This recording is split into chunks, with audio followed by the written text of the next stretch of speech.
The storage unit smelled like mothballs and missed opportunities. I'd been putting off cleaning it out for months, but with my lease ending and a cross-country move looming, I couldn't avoid it any longer. Box after box of my life, accumulated and forgotten, waiting to be sorted into keep, donate, or trash. That's when I found it. A manila envelope, wedged between my college textbooks and a box of photos, labeled in my grandmother's spidery handwriting. For my little songbird, Ava. Songbird. She called me that since I was 5, warbling off-key renditions of Disney songs. I sat on the dusty concrete floor and opened the envelope with shaking hands. Inside was a will, dated 10 years ago, 2 months before Grandma Rose died.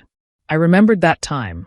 The family gathered around her hospital bed, her children bickering over who would handle the funeral arrangements while she was still breathing. "I don't have much," she'd whispered to me then, holding my hand with her paper-thin fingers. "But what I have, I want to go where it's appreciated." "Don't talk like that, Grandma," I'd said. "You're going to be fine." But she wasn't fine. And according to my family, she died with nothing but debt and a few pieces of costume jewelry. Except this was said differently. Asterisk to my granddaughter, Ava Marie Thompson, I leave the property at 247 Sycamore Street, including the main house and the attached rental unit, all contents therein, and any income derived from said property. Asterisk. I read it 3 times. 247 Sycamore Street. Grandma's house, where I'd spent countless summers, where she'd taught me to bake apple pie and tend her garden. The house my family had told me was sold to pay for her medical bills. The house that apparently had a rental unit I'd never known about. My phone rang. My mother, with her uncanny timing. "Ava, honey, don't forget Sunday dinner. Your father's grilling." "Mom," I said slowly, "what happened to Grandma's house?" A pause. Too long. "What brought this on?" "I'm cleaning out my storage unit. Just thinking about her." "Oh, sweetheart. You know what happened? The house had to be sold. Medical bills, funeral expenses. These things are so costly." "Right. Of course."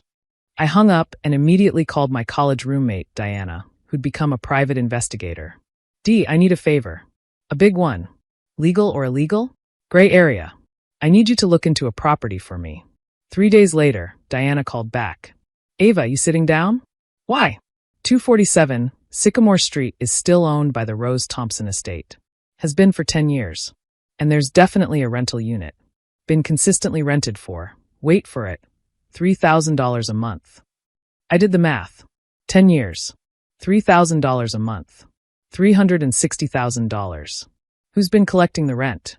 Property management company called Thompson Family Holdings. Registered to. She paused dramatically. Your Uncle Paul and Aunt Janet. Uncle Paul. My father's older brother. The one who drove a new Mercedes every year and took European vacations while complaining about the economy. Aunt Janet, who wore designer clothes to church and made snide comments about my thrift store finds. "There's more," Diana continued. "The property taxes, maintenance, everything's been paid from a bank account in the estate's name. An account that's been regularly deposited into and withdrawn from. Want to guess who's listed as the executor? Uncle Paul. Bingo. But here's the interesting part. There's no record of the will being probated. It's like they just assumed control. I thought about Sunday dinner. About sitting across from the people who'd stolen from me for a decade.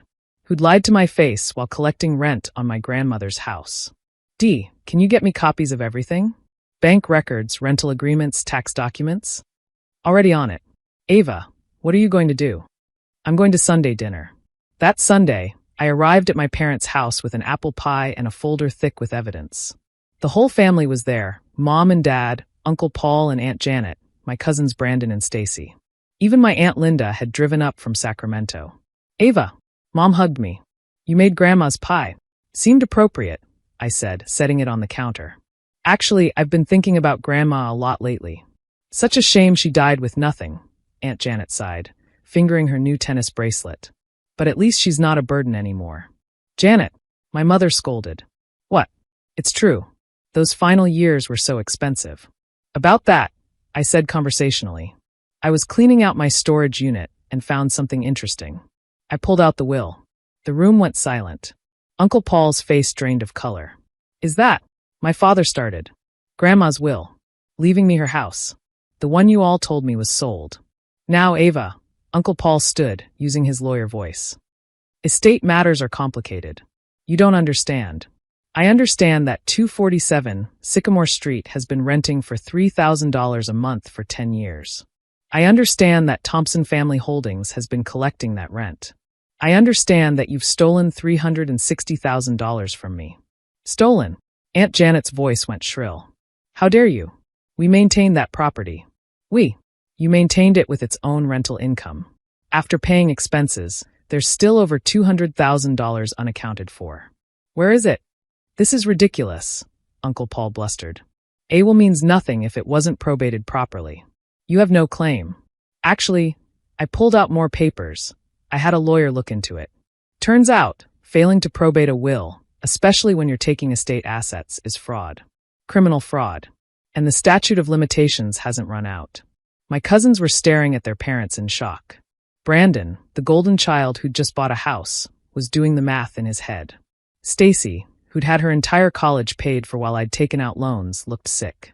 You can't prove anything, Uncle Paul said, but his voice was weak. Can I? I spread out the bank statements Diana had somehow obtained.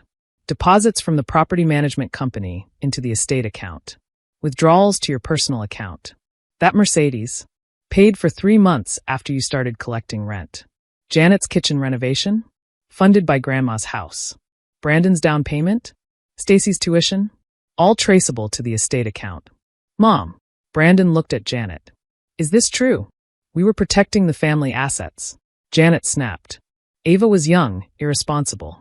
I was 18, I said quietly. Working 2 jobs to pay for college because you all said there was no money to help me. Living on ramen while you vacationed in Italy on my grandmother's rental income. Ava, my father finally spoke. Did you know? The pain in his voice almost broke me. My father, the younger brother, always in Paul's shadow, always deferring to his judgment. No, Dad. They told you the same lie they told me. Paul, my father turned to his brother. Tell me she's wrong. Tell me you didn't steal from my daughter. From your mother's estate. Uncle Paul's silence was damning. All these years, my mother whispered. We struggled. Told Ava we couldn't help with college. Watched her work herself to exhaustion. And you had her money. It wasn't her money. Paul exploded. Mom was senile when she wrote that will. Why should a teenager get a house? I'm the eldest. I managed her care. I deserved. You deserved. I laughed, but it wasn't funny. You visited her once a month. I was there every day after school. I held her hand through chemo. I slept in the hospital chair. I was the one she talked to about her life, her dreams, her regrets. You saw a dying woman with assets. I saw my grandmother. Fine words, Janet spat. But you can't do anything now. It's been too long. Actually, I can. And I will. You have 2 options. 1, we handle this quietly. You return every cent with interest. I take possession of my house. We tell everyone you've been managing it for me until I was ready. Your reputation stays intact. And option 2? Paul asked through gritted teeth. I file criminal charges. Fraud, embezzlement, elder abuse. Yes, that's what it's called when you steal from an estate. I sue for damages. Everyone finds out exactly what you did. Your country club membership, your reputation, Brandon's job at the firm that only hired him because of your connections, all gone. You wouldn't, Janet whispered. We're family. Were we family when you lied to me? Were we family when you watched me skip meals to pay rent while you spent my money? Were we family when you told me Grandma died with nothing while you were cashing rent checks? The room erupted. Janet crying. Paul threatening. Brandon demanding answers. Stacy having a full meltdown about her trust fund. My parents sitting in shocked silence. I stood up. You have 48 hours to decide. Full restitution or criminal charges. Ava, wait, my father called. Where are you going? To see my house. The one I've apparently owned for 10 years. The drive to 247 Sycamore Street was surreal. I'd avoided this neighborhood since Grandma died. Too painful to see her house belonging to strangers. But it wasn't strangers. It was mine. The key was under the 3rd garden gnome, same as always. Some things, at least, hadn't changed. But inside, everything was different. The walls were beige instead of Grandma's cheerful yellow. The kitchen had been updated with soulless granite. Her garden was neat and manicured, not the cheerful chaos of vegetables and flowers she'd loved. I sat on the porch steps and cried. Not for the money, though God knows I could have used it, but for the 10 years of lies. For the family who'd chosen greed over truth. For the grandmother who'd tried to provide for me, only to have her wishes ignored. The tenant, Mrs. Chun, found me there. "Can I help you?" I own this house. Just found out." She looked confused but kind. "Would you like some tea? You look like you could use it." Over tea, she told me about the property management company, how they never fixed anything promptly, how they'd raised the rent 3 times. She'd been thinking of moving. "Don't," I said. "Things are about to change." That night, my phone exploded. Calls from various family members, some taking sides, others trying to mediate. I ignored them all until my father texted. "They're going to pay. All of it." Paul broke down and confessed everything. "I'm so sorry, baby girl. I should have protected you better." The next morning, I met with a real estate lawyer. By afternoon, I had a plan. 2 weeks later, I stood in a lawyer's office as Uncle Paul and Aunt Janet signed over everything. The money they'd taken with interest. The property management dissolved. Full control returned to me. They couldn't look at me. Janet had aged a decade in 2 weeks. Paul's hands shook as he signed. "I hope it was worth it," I said as they prepared to leave. "All those vacations, all those luxuries. I hope they were worth losing your family." "You're the one who destroyed this family," Janet hissed. "No, you destroyed it the day you decided my grandmother's love for me was worth less than your greed." They left without another word. I kept Mrs. Chun as a tenant, but lowered her rent to what it had been 10 years ago. Used some of the returned money to restore the house to how Grandma had kept it. Yellow walls, wild garden, wind chimes on the porch. The family fractured, as I knew it would. Brandon and Stacy eventually reached out, apologizing for benefiting from the theft even unknowingly. My parents stood by me, their relationship with Paul and Janet severed completely. "I can't believe my own brother," my father said one day, helping me plant tomatoes in Grandma's garden. "All these years lying to my face." "He convinced himself he deserved it," I said. "That's what greed does.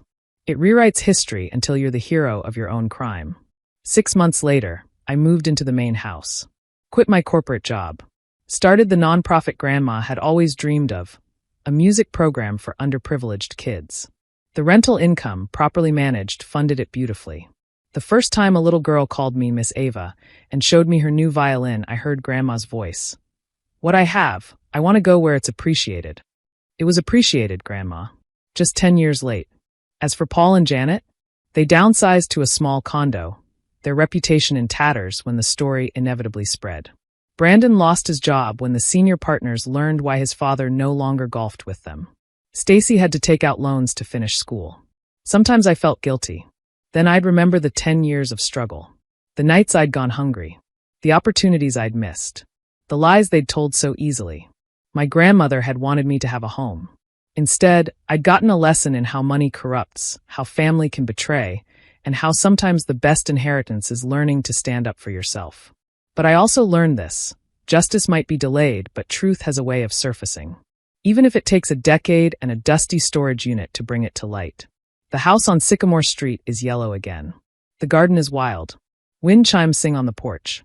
And somewhere, I like to think Grandma Rose is smiling, knowing her little songbird finally found her voice.